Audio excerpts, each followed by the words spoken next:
It feels so cool to make something yourself that you usually buy, something that you never think, oh, I could never make paper. That's super far-fetched and weird.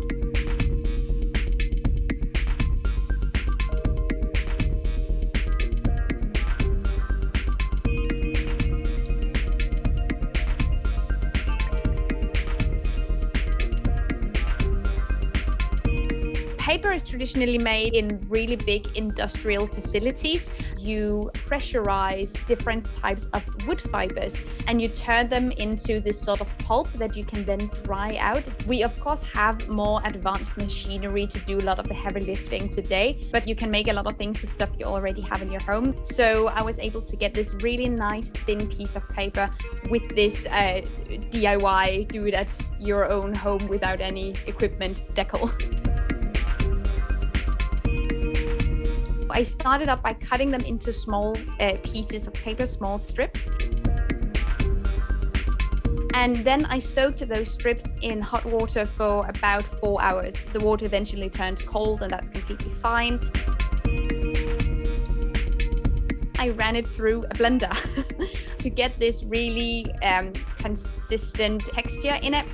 And I actually realized that there can be some chemical components in some types of paper. There can be some coatings and whatnot that you don't want near your food. So I can see for people who make paper on a regular basis, they actually have a designated secondhand paper blender specifically for this purpose. I take my little embroidery ring and layered a little piece of cheesecloth in between. And I sort of use that to scoop up the paper goo, take it up and sort of tap it over to a piece of cloth towel, sort of dap it dry, and then let it dry overnight, and bam, that's paper.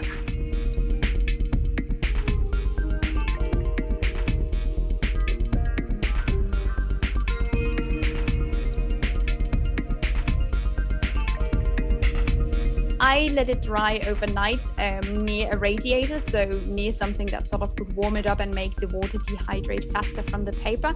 It can be really difficult to draw on the paper if it's not 100% dry, because your pencils will either slip through the paper or will absorb too much of the moisture from a pen or something like that. So yeah, a rough 24 hours.